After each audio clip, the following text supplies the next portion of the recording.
Antonia! Alors, Que se passe-t-il? Riccetto a tout perdu.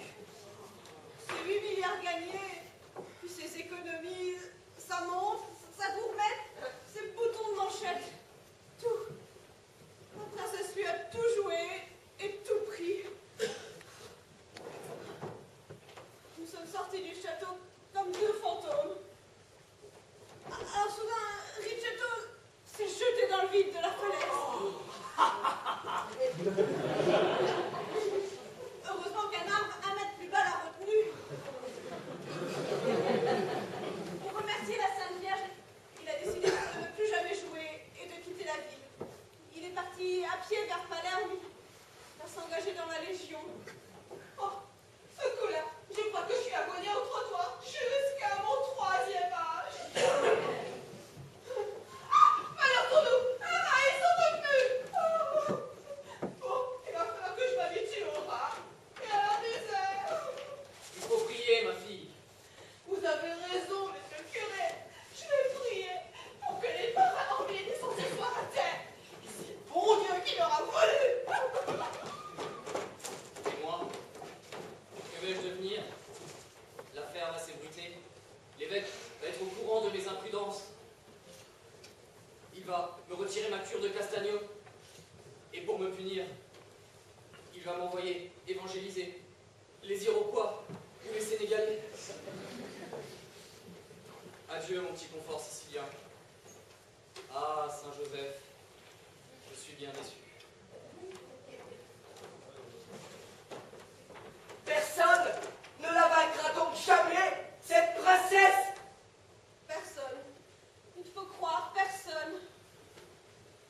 Eh bien moi, au fond, je suis presque content. J'avais tellement peur que Riccetto Garni t'emporte avec lui. Oh, je t'aime tant, Antonia. Pino, oh mais je n'aurais jamais fait ça.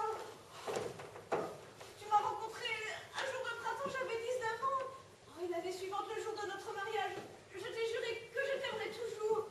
Et 2 mois après notre mariage, quand Angelo est né, notre famille était unie jusqu'à la mort. Oh, que la vie est belle. Oh, que je suis heureux. Mais restons pauvres, ça n'a plus d'importance. Oh, et puis, nous n'irons plus jamais au château. Ça, c'est juré. Plus jamais, c'est décidé. Ah. Hélas, on est bien obligé d'y retourner demain, puisque je dois... Qu'est-ce qui se passe encore? Qu'as-tu fait? Une folie. Quand j'ai vu Riccetto effondré et ruiné, j'ai eu un coup de sang et j'ai joué moi aussi contre la princesse. Et j'ai perdu. Jouer quoi? Perdu quoi? La maison. Oh, notre jolie maison! Oh, oh, ça c'est le coup de grâce! Mais ne nous affolons pas. Oh, la princesse refuse toujours l'argent qu'on perd. Oh, il faut garder l'espoir. Oh, l'espoir! Oh, mais c'est notre poison, l'espoir! Oh, Antonia, tu as poignardé notre famille! Pardon, pardon. Oh, quelle tragédie! Oh bon, tant pis. Demain, j'irai voir Monsieur Jacobi et j'hypothéquerai la maison. Et comme nous ne pourrons rien rembourser, on nous prendra tout! Tout! Tout! Et nous finirons comme des clochards sans logis! Et tout ça par la faute de cette saloperie de baraka de princesse de malheur! Le ciel ne va donc pas foudroyer ce vampire, hein? Personne là-haut n'aura donc le courage de la liquider!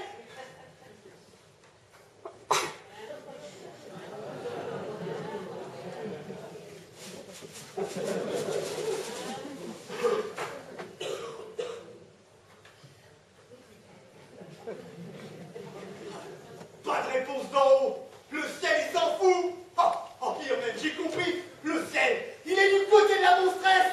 Je sens que je vais faire une chose que seuls les riches peuvent se permettre.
exact? Exact. Oh, c'est gentil, mes chéris, d'avoir perdu du temps à venir me dire au revoir.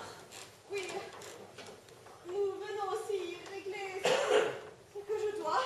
Ah, et quoi donc? Ma dette de jeu de hier soir. Ah oui, c'est vrai.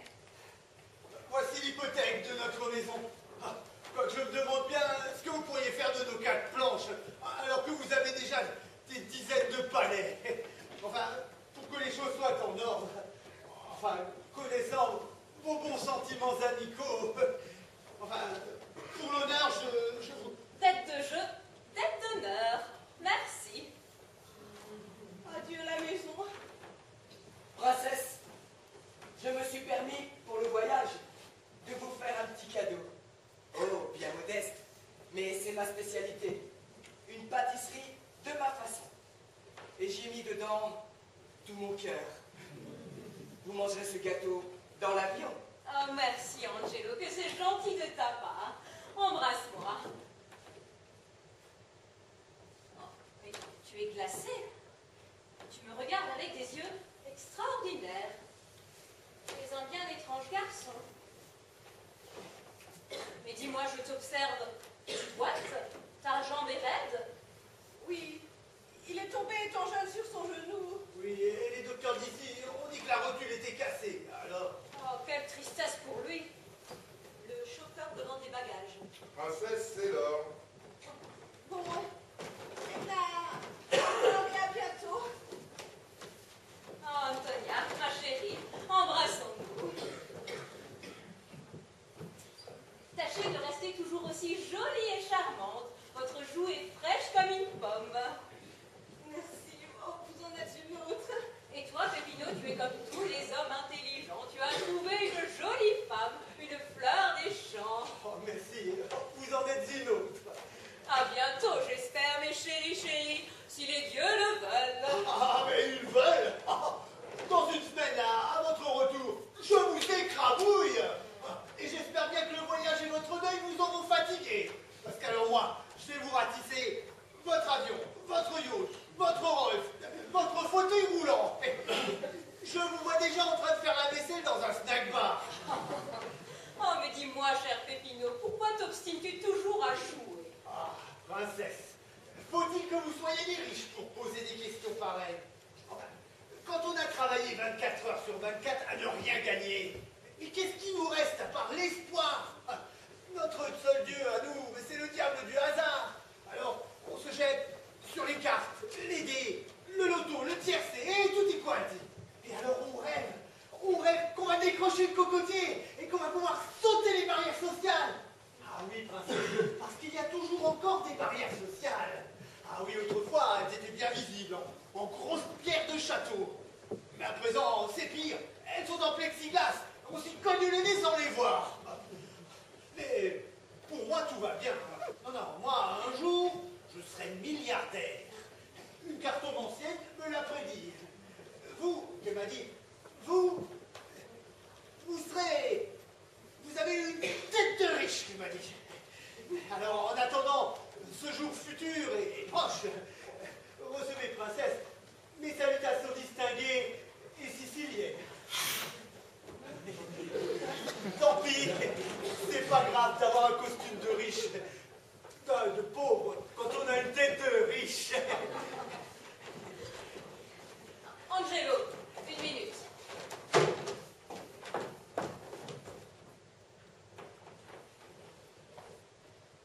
Allô, Rome? Professeur Lombardi? Ici Olga de Charence. Comment ça va, chérie? Écoute, je t'envoie par le train express un jeune garçon, le fils d'amis très cher à moi. Cet adolescent s'est cassé le genou autrefois. Il faut que tu lui arranges ça. Mais oui, avec toi, le plus grand chirurgien d'Europe, chérie, ça va aller tout seul.